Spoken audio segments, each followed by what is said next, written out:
Let's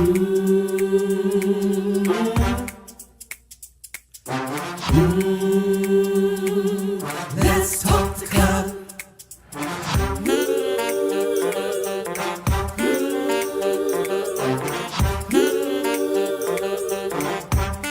One more thing, like, subscribe, and share. Come on, let's talk the club. Woo!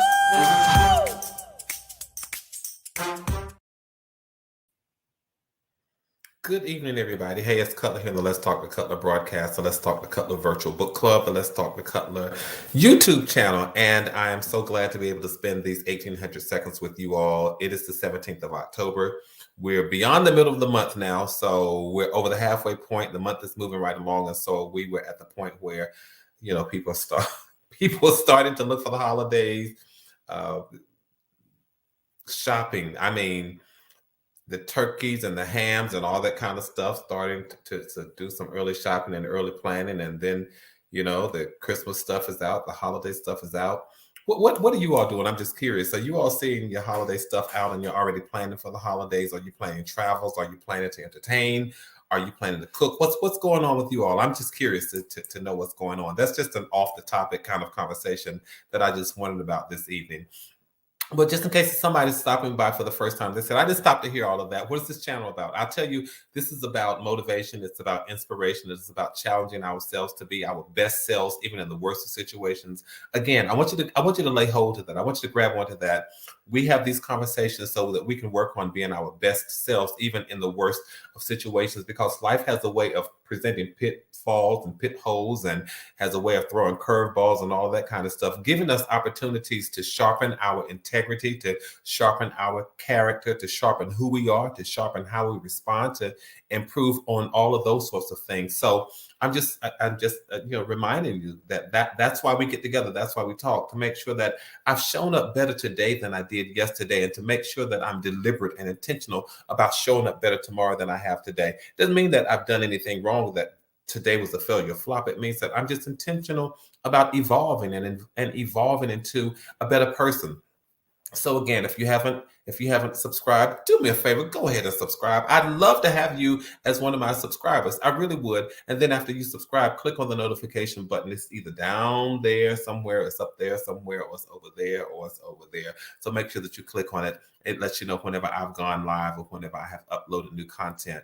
I'll shout out the LTTC VIPs in just a moment. Those are the people who hop into the chat first. And those are the people that I see on this end. Now, I see some of you who are on, but I don't see you in the chat. Come on in the chat so I can see my friends. One of my friends, Devin, one of my producers, used to always say, I want to see my friends. I think it was a quote from some movie. I can't quite remember. But come on in so I can see that you're there and know that you're having a pretty decent day. Again, let me shout out the LTTC VIPs from my end. They are the first three people that I see. Now, you all don't bite my head off if I don't call your name, because I just want to go with the people that I see. I see Queen Nita, my friend, Rachel Y, and Annie Cutler. So it's good to see all of you all. My first question, my opening question for this evening was just, what are you all doing for the holidays? Are you entertaining? Are you hosting? Are you traveling? Are you or do you have no plans just yet? Have you not made any plans? What is ironic, I consider my brothers, we are so much alike, but we are so different. I am the one who really thinks out. I mean, I'll start thinking out 3 months. Sometimes I'll think out the next year. Once we've gotten through the holiday this year, I immediately start thinking about what we're going to do for the holiday next year. So it looks like some of you all are entertaining. It looks like some of you all are traveling. Let's see. Yeah, just kind of tell me what you're doing for the holidays. I'm wondering. I'd love to engage you all, and just love to see what's going on. I have not quite decided what I'm going to do. Of course, over the holidays, I'll be with my mother, but I'm going to do a number of things. And so just today, I was trying to think of some. Let's see. I was trying to plan and sort of think of some things that I'll do over the holidays. I see one person is asking another person, do you go over budget like me? We may have to talk about that one day. I'm just going to make a note. Holiday spending. Boy, what a conversation that would be. We can get together and chit chat about holiday spending, and we may feel like a family just sitting down around the fireplace to talk about how we do what we do. But this evening, you all, seriously, I wanted to talk about how to increase your awareness. And when I talk about how to increase your awareness of you, your awareness of your surroundings, your awareness of other people, because I was reading something. It was a faith-based article, and the article was talking about how when we go to sleep, a lot of times we forget that mentally and spiritually we are not asleep. Um, our body is resting, but our minds are ever so busy. Our spirits are always alert, that sort of thing. And I thought, wow, that's very interesting. And the author of the article was talking about the difference between being awake and being aware. And I thought, wow, wow, the dynamics that presents when you talk about being awake versus being aware. Because how many of you all can, you know, you can identify people who are sometimes awake, but, but they're not quite aware. They are awake, but they are not aware. And I thought, I wonder if there are times when I've walked around and it looks like I've been awake and I really was not aware. And I was thinking, what can we do to increase our awareness? What can we do to be aware internally of what's going on, but externally of our surroundings? Would you say that you are awake and aware, awake or aware? Or so I'm just curious. Have you ever considered the concept? Okay, I'm awake, but how aware am I? Think about that. How aware are you of yourself on a scale? And you don't even have to put this in the chats, but I just want in the chat rather. But I want you to think about it on a scale of 1 to 10, with 1 being not so good and 10 being excellent. How aware am I of myself? How self-aware am I? That's the question that I want you to think about. How self-aware am I? And then I want you to also consider this question: how aware am I? Not self aware, but how aware am I of other people and other things that are going on around me? Because it occurs to me that we can always, if we're talking about becoming better and making sure that I show up my best self, even in the worst of situations, sometimes it calls for us to be aware so that I can be aware of external stimulus and external stimuli and make sure that I understand what's happening in my world. Because awareness is the ability to perceive and to be conscious of your inner world and to understand what's happening within you, inside of you and your world, while still making sure that you notice what's going on in your external surroundings. That's what awareness is. Particularly, that's what self-awareness is. It's making sure that you can perceive and that you're conscious of what's going on in your own world, in your inner world, but you're still making sure that you take note of what's going on in the external world. You understand what's going on around you. And so that means that we have to, in some regard, multitask. I have to be aware of what's going on inside me, inside my world, but also aware, also making sure that I take note of what's happening externally. And one of the ways that we can do that, you all, make sure that let's make sure that we're paying attention to the nonverbal communications that we're getting from nature and from people and from things. Let's just make sure that we pay attention to that. Because nonverbal communication makes up for a huge part of our everyday lives. It's not that we always are engaged in conversations like this where people are talking and they are articulating and enunciating and speaking like they speak and talk like they talk. But a lot of times we get a lot of nonverbal communication. We can walk past people, make eye contact, and have a whole sentence, have a whole paragraph, have a whole conversation just with nonverbal communication. And we have to be careful that we're paying attention to those sorts of things, because what is interesting to me is that there are some people who can be so aware. Now it works this way. There are some people who can be so aware of themselves, but they don't necessarily pay attention to what's going on with others. I know people like that. I can be so aware of myself, but not paying attention to others. On the other hand, the opposite is true. There are people who can be so aware of what's going on with everybody else and in everybody else's world, or certainly they have their perceptions about what's going on in everybody else's life and everybody else's world, but they are so unaware of what's going on in them. And they are so unaware of how they present themselves and how they show up and how they be. Do you all know people like that? They are so aware of how you behave, how you do what you do. But sometimes you need to hold up a mirror to them because they are completely unaware of how they are perceived. They are completely unaware of how they show up. They are completely unaware of how their responses impact people around them. I don't know what to think of people like that. I know some people like that, and I still have yet to figure out how I feel about them or what I think about them, or at least think about that particular aspect of them. Keenly, they say. They see you. They are completely aware of you. They understand the nuances of who you are. But would be like finding a needle in a haystack for them to find their personality and find their persona and understand how their behavior has an impact on others. To the extent, I mean, I know people who could just be nasty with people and all of those sorts of things, and just never think that that's really their personality. When in essence, it really is. When I'm in my home office, I'm aware of activities in my neighborhood. I also do not walk with music, so I can be aware of my surroundings. And I think that's important because we have to focus on how many distractions or how many things are pulling at my sensory perceptors.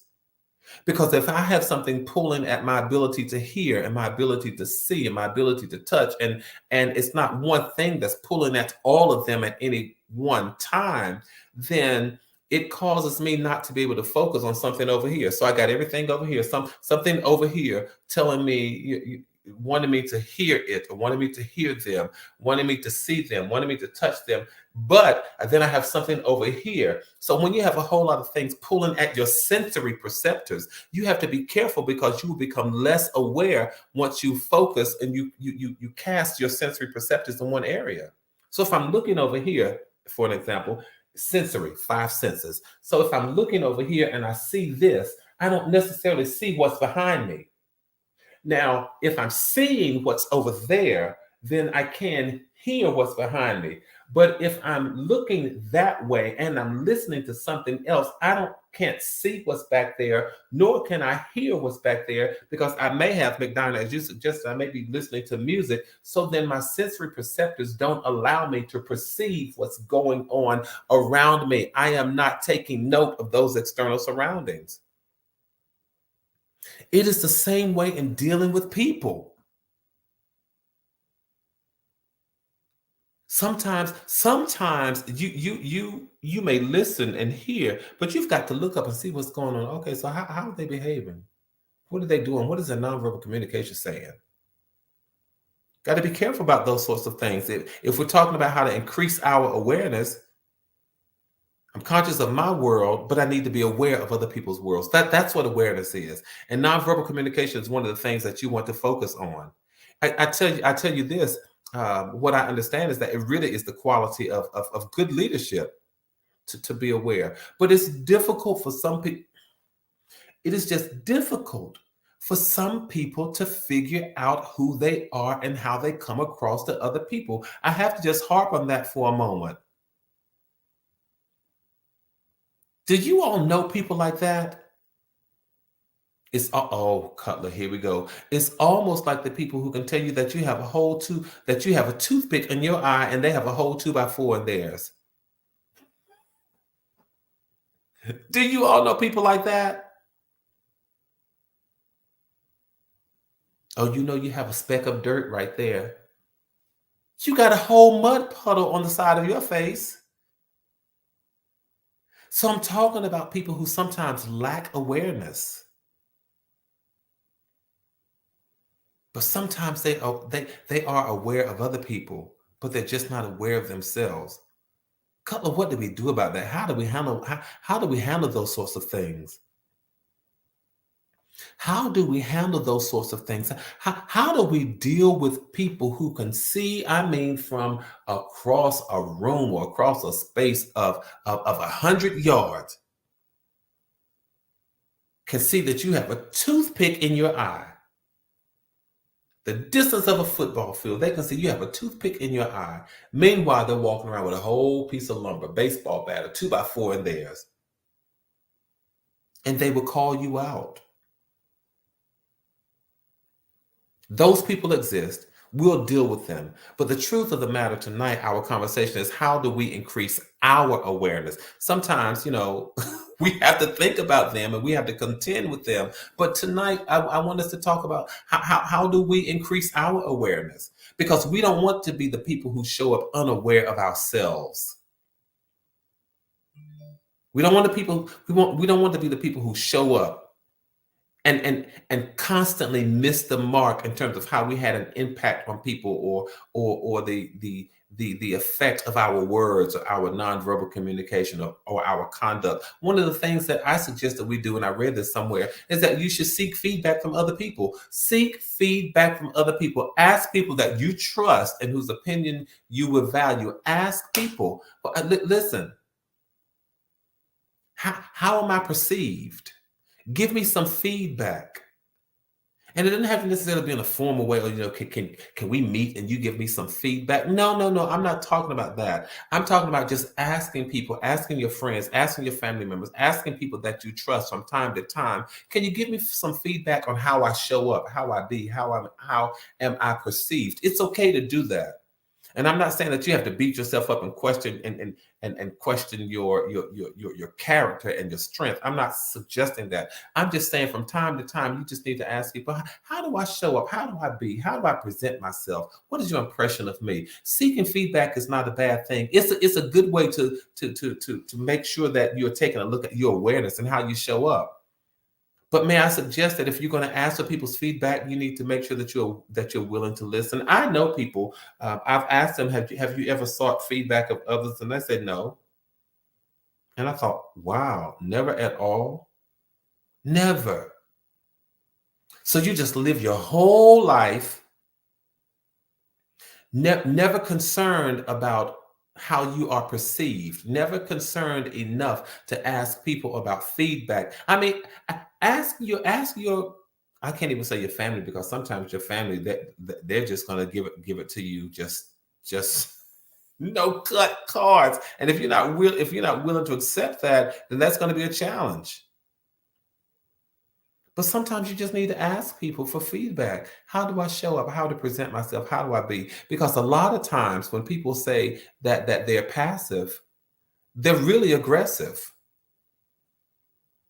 When people think that they show up with a calm demeanor, it could be very inciting, not exciting, but inciting. Sometimes we think we show up one way, but we show up in yet a different way. I was having a conversation with one of my cousins who's as tall as I am, and we were talking about how we sometimes would like to just slip into a room, just very, very, very demure and very quietly. But because we are tall, it's difficult for us to show up in a room and just move into a room quietly and unannounced and unobserved, because we are tall. And it's so interesting. We talked about our desire to sometimes slip into a room very quietly, but because we're tall, then the perception is that we've shown up and that we're here, and that we've shown up with something to say, something to do, something to bring, that kind of thing. When we chatted and we talked about some other relatives who are not necessarily as tall as we are, but they show up with a desire to be seen. As an example, you all, I have to tell you this. I was with a buddy of mine, and we were in, where were we? We were in Sam's just a couple of days ago, and this couple walked by, and this buddy of mine is significantly shorter than I am, and this couple walked by, and they both spoke to me and kept right on walking. Walked past us, but they spoke to me and kept on walking. And my buddy said, "Did you notice that they didn't speak to me?" And I said, No, not until then. Not until then. And what I thought interesting in that moment was that he was much more aware than I was of the surroundings and how and what was going on. And I thought, wow, that's interesting. I've never paid attention to that. But not only was he more aware, he pointed out something to me that I had never noticed or that I had not noticed in a while. And he said, that's what your height does. And then I said, absolutely, because my height pulls me into spaces that I don't necessarily think that I'm in, or where I don't necessarily intend to go. I didn't necessarily intend to be the person who received the attention to get spoken to, as opposed to having a friend of mine who was with me and was ignored. It's just that kind of thing that I thought, wow, that is what happens because of my height. I walk into a space, I walk into a room, and I'm perceived a certain way. Well, anyway, I sort of got sidetracked, and I got sidetracked because that had not happened to me in a long time. To have me standing with a buddy of mine, with a friend of mine, and because of my height, the people spoke to me, but didn't say a word to him. And I thought, wow, I hadn't paid attention to it. That shows how unaware I was. I was unaware. But by the same token, it shows how other people can perceive you, and the attention that you get because of how you show up. It is really, really true. But again, you all, if we're talking about how to increase our self-awareness and how to increase our awareness, period, one of the things that we can do, yeah, we can seek feedback. And another thing we can do is let's try to set a positive example. We don't talk about this enough. Of course, we do on this platform, but in terms of increasing your awareness of what's going on in your world while making sure that you're aware of what's going on in other people's world, the golden rule is a model for so many things. If I want to increase my awareness, making sure that I understand what's going on in my life and in somebody else's life at the time, the golden rule says, let's treat others as we wish to be treated. I want people to be aware of what's going on in my life. I want people to be aware when I'm not necessarily having the best day. I want people to be aware when I'm not in a very talkative mood, which is not a lot. I want people to My mother says, you can entertain yourself. You can entertain your own self. And that is true. But I want people to be aware when I'm down in the dumps. I want people to be aware when I am not necessarily physically at a 100. I want people to be aware of those sorts of things. And just as I want people to be aware when it is me, I owe them the courtesy. I owe them the courtesy to strive to see them just like I want to be seen. Because in life, the truth is that in life, we want to be acknowledged and we want to be seen. And that goes beyond the camera readiness and to be seen, but we want to be acknowledged for who we are. We want to be recognized when we are in a certain emotional space, in a certain psychological space, in a certain physical space. And we want to be acknowledged for the spaces that we're in. And when we want to be acknowledged for the spaces that we're in, I think we owe it to other people. Thank you, Tracy. We owe it to other people to treat others as we want to be treated. It is the golden rule. And it helps us to set a positive example, and it models the behavior that we expect to see.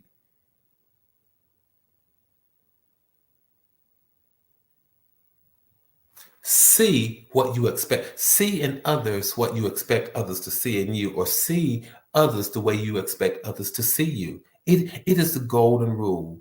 And it is so applicable to so many facets of our lives. And then here's the other thing, you all. If we're going to increase our awareness, which means I see what's going on in me, but I'm also aware of what's going on in other people. I take note of what's going on in other people. Let's learn to be open-minded.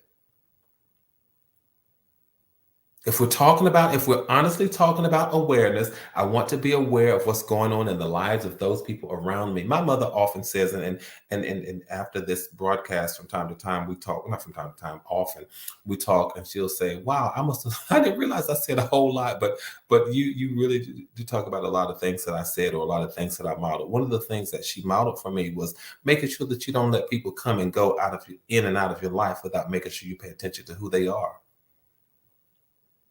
And I took that one step further to understand that when people come in and out of my life, they don't necessarily see things the way that I see them. They don't necessarily think the same way. They don't necessarily process things the same way you are. Just because people are in your life, it does not mean that you are the exact replica of each other. So one of the things we have to do is to learn how to be open-minded. Because it's easy for us to fall into a regular routine. It's easy for us to fall into a pattern of being. It's easy for us to fall into a way of showing up. It's easy for us to become, see ourselves in the box of having this routine. And this is what we do. And I'm not going to change my routine. It's how I think. It's how I process. It's how I be. It's how I do what I do. But stepping outside of the norm, it can be uncomfortable. It can be challenging. But can I tell you that it increases your mindfulness? It helps you to be aware of what's going on in the lives of other people because you're not necessarily looking for what's going on in your life. If I'm looking for me and you, how fair is that? If I'm looking for me in you, how fair is that? I need to be open-minded enough to receive the you that is genuinely you. Why? Because it goes back to the golden rule. Treat others as you want to be treated. I want to show up as my organic, authentic self. So why don't I allow you to do the same thing? I need to be open-minded enough to allow you to show up as the organic, authentic, genuine you. And not only must I allow you to show up that way, but I must be open to how you process things, to how you think things, and maybe to try to imagine the world the way that you imagine it. It reminds me of sisters that are too much alike and don't get along, yes, but they always comment on the other one, but they are just like the sisters. Absolutely. I know people like that. But let's just try to be open-minded, you all. You want to increase your awareness of other people and what's going on, your awareness, so that you're just not awake, but you are aware. Let's try to be open-minded, open to change, open to other ways of doing things, open to new worlds, new possibilities. Try to imagine a path in the wood, and instead of just seeing one route or two routes, look for 25 routes. That's what open-mindedness is all about. I couldn't have put it, well, I did put it like that. That's what open-mindedness is. Imagine yourself at a crossroad. And now you can go straight ahead, or you can go to the left, or you could go to the right, or you go that way or straight ahead. Imagine, no. Not only do I have that direction or that direction or that direction, but now I have that direction and that direction and that direction, and I have that direction and that direction and that one and that one. So you have to see yourself as having more paths, more potential routes. That's what being open-minded is, and it means that all of those routes can eventually get us to the same space in the same place. There is no right way to do it. They're all different ways. That's what open-mindedness is all about. If we can open our minds to the possibility that, yeah, there's another way of seeing this, there's another way of doing this, there's another way of navigating this thing. That's open-mindedness. And I'm getting ready to close this broadcast, but another thing we need to do is we need to start looking at other people's reactions to us. Start looking at other people's reactions to you. You want to know how you show up? You want to know how you perceive? Look at other people's reactions.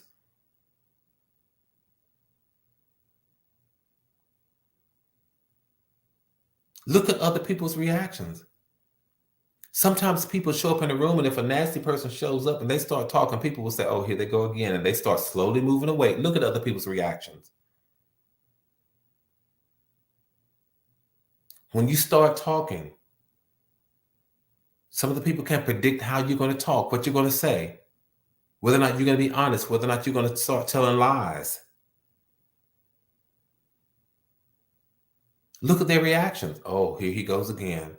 You can't believe a thing he says. I mean, come on, you have to think about it. Look at other people's reactions. Then they start slowly moving away.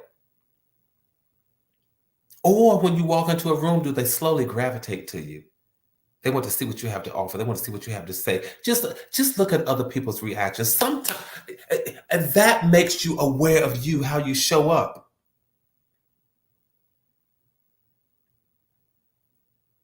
Let's increase our awareness. Let's increase our awareness of as it pertains to other people in our world. I'm going to close by saying this: we owe people the courtesy. We owe people courtesy and respect. Again, it goes to the golden rule: do unto others as you will have others do unto you. Give people courtesy and respect. Be aware of who they are. Be aware of how they show up. Be aware of their presence in your life. Be aware of their presence on the earth, because you want them to treat you the same way. Listen, thank you all so much for joining me. Thank you all so much for tuning in. Let's keep doing what we do, you all. Let's keep building community. Let's keep maintaining connectivity. Let's stay safe, stay safe, stay safe, stay safe, stay safe. The holidays are coming up and people are out and about, and old folk will say this is the cold season, but take care of yourself, you all. Take care of yourself. So yes, let's keep building community, maintaining connectivity, stay safe, stay sane, and stay aware of yourself and of others. And until the next time we talk, do me a favor, tell somebody else, come on and let's talk to Cutler. From my heart to yours, know there is and always will be so much love. I'll talk to you the next time I talk to you. Good night, everybody.